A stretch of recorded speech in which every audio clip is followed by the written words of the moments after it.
Welcome back to the Tigers Den podcast, guys. Before we get started, you know what we got to do. Smash that thumbs up button, subscribe if you're brand new, and don't forget to hit those links down in my description and follow your boy on Facebook, Twitter, and IG. 9-0, and it feels so good. Our Tigers stay undefeated after heading out west and beating down Stanford 50-22. Stanford actually led in this game at the end of the first quarter. Then it was all Grambling State after that, scoring 15 in the second and the third, then putting up 14 in the fourth. Pedestrian game for Cody Walker, man. 19 of 26, 237, 2 touchdowns with 2 interceptions. He completed 73% of his passes, just over 12 yards a pass with a long of 40, and he was sacked 4 times. Cody is having an off year this year. I don't know what's going on. He's about even with touchdowns and interceptions this season.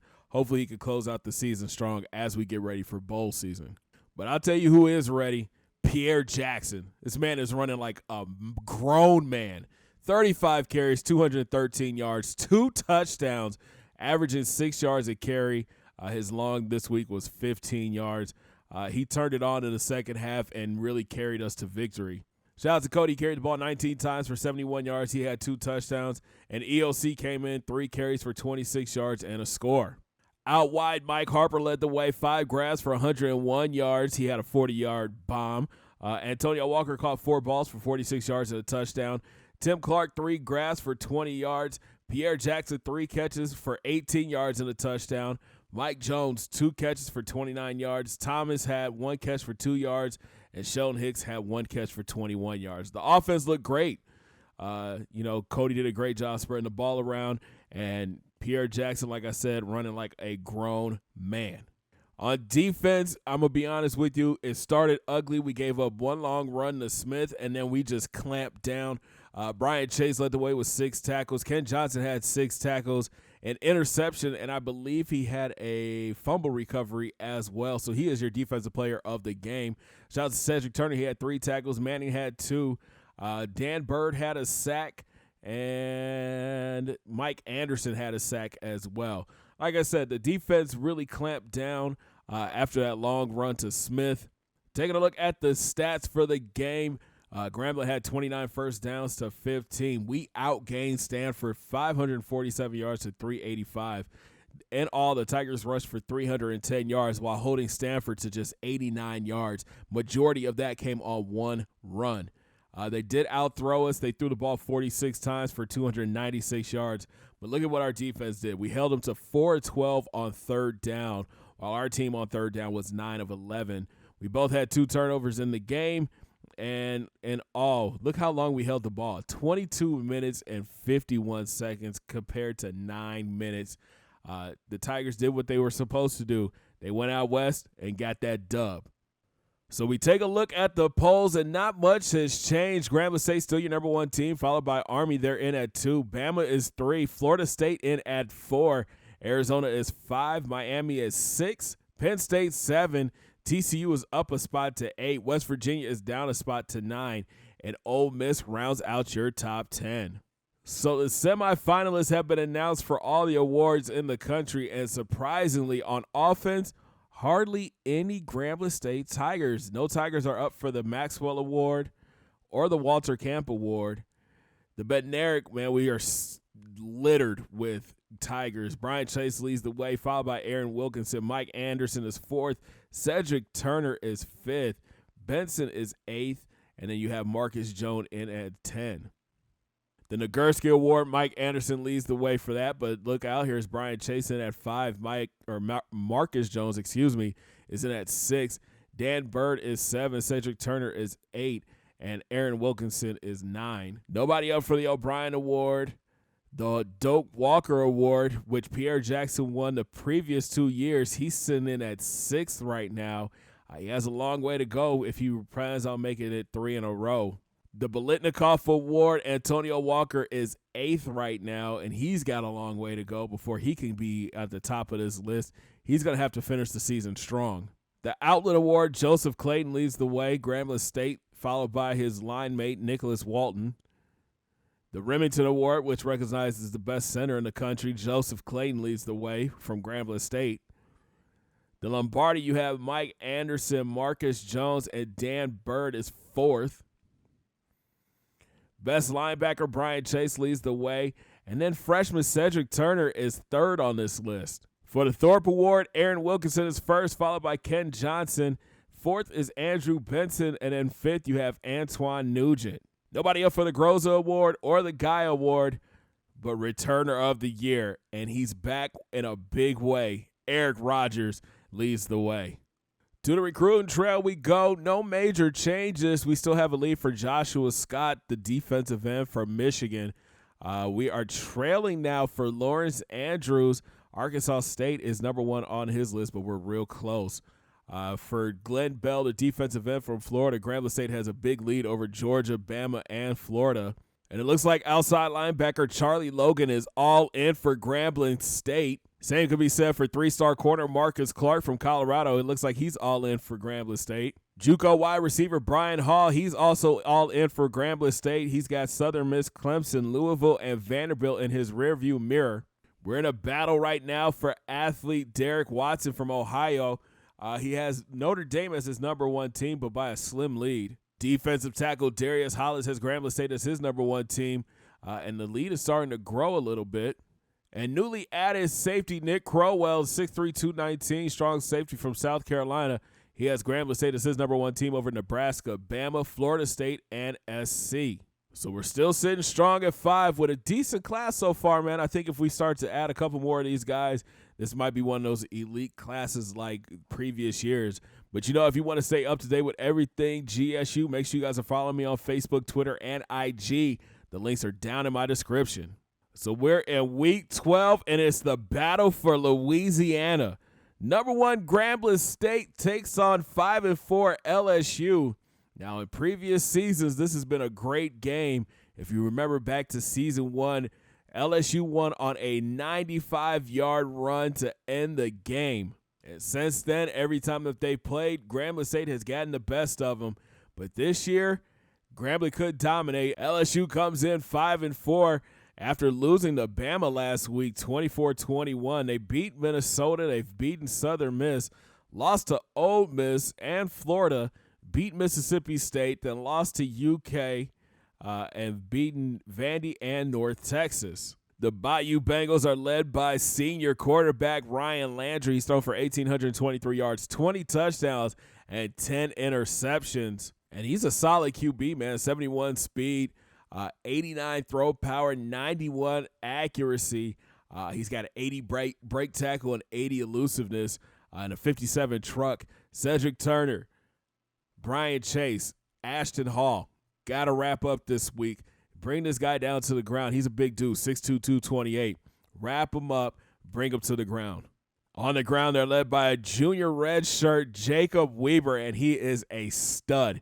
99 carries for 638 yards, 5 touchdowns, a 97 overall. His backup is Larry Brown, 6', 199 junior. He's a 90 overall, 85 carries for 605 yards and 2 touchdowns. And like I said, we got to keep an eye on Landry this week. 115 carries for 391 yards, 8 touchdowns. And then the third running back is James Sowell. He's 6'2", 237, a power back, 89 overall, 24 carries for 169 yards and 3 scores. So as you can see, this is a run-heavy offense. We got to make sure we stack the box. Maybe we'll look to bring Travis Haley down or Nugent down into the box for an extra tackler. Out wide, they're led by Matt McCoy, a sophomore, 36 grabs for 561 yards and 7 touchdowns. Then there's Justin Riley, a senior, 6', 192, 25 catches for 362 and 2 scores. Tight end Byron Tyler is third on the team with 23 catches for 269 and 3 touchdowns. He's a big dude, 6'5", 274. And then there's Eric Nichols, another wide receiver, 14 catches, 115 yards, 2 scores. Jacob Weaver out of the backfield. He's caught 13 balls for 143 yards and 4 scores. And Larry Brown, another dangerous weapon out of the backfield, 10 catches for 176 yards and a touchdown. On defense, they're led by junior linebacker Pat Landry, 58 tackles. He's an 88 overall, 6'5", 239, and he's actually from where my folks grew up in Chicago Heights, Illinois. That's pretty dope. Shout out to Aaron Gorman. He's second on the team with 55 tackles and 87 overall. Marcus Callahan is a 6'2", 228 middle linebacker. He's an 87 overall with 54 tackles, but he is hurt this week. In the QB pressure department, does this name look familiar to you? Reggie Rivas. We tried to recruit him a few years ago.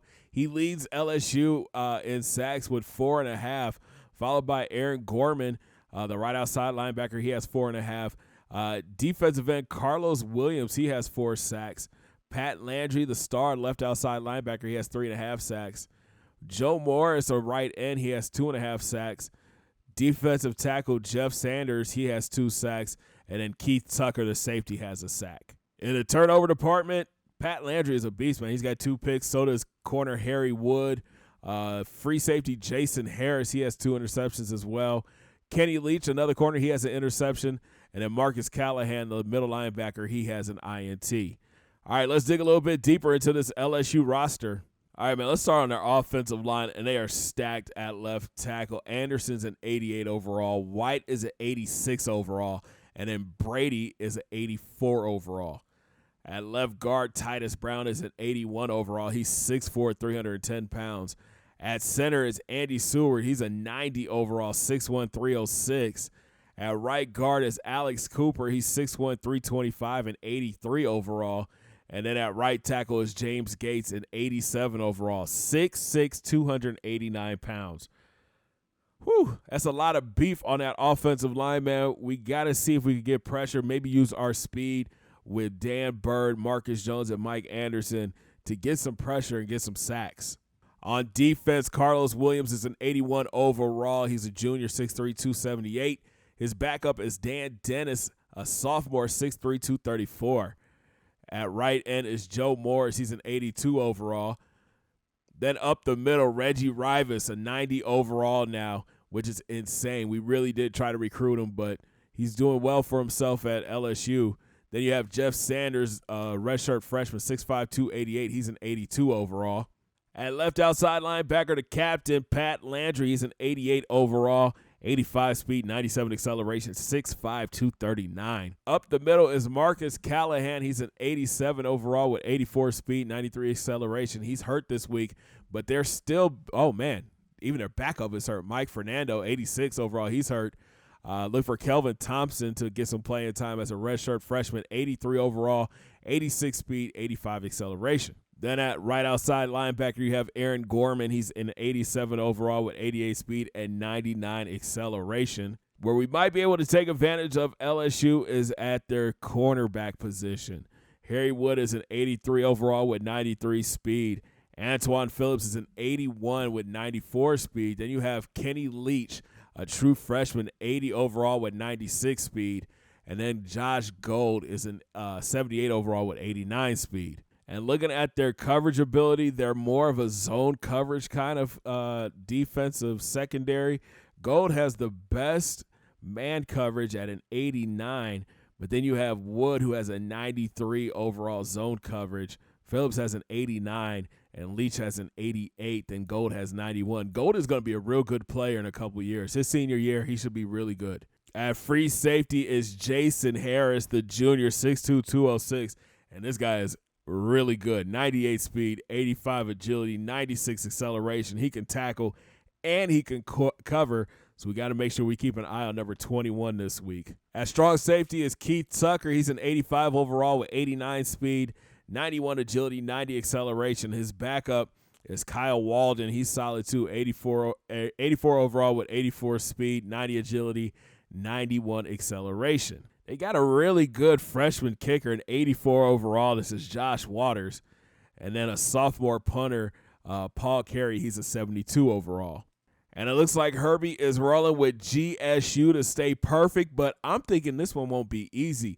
I like LSU's roster a lot. That running game is going to be scary. We're playing at a neutral location this year, Mercedes-Benz Superdome. So make sure you guys get ready, man. It's going to be a fun one. Thank you guys so much for rocking with us. If you enjoyed the video, make sure you smash that thumbs up button. Subscribe if you're brand new. Don't forget to ring that bell, join the Noti Squad, and hit those links down in my description. Follow your boy on Facebook, Twitter, and IG. And we'll talk to you from the Mercedes-Benz Superdome for the Battle of Louisiana. Number 1 GSU, the Grambling State Tigers, getting ready to take on the LSU Tigers. Have a great day, guys. 2 fingers in the air. Peace.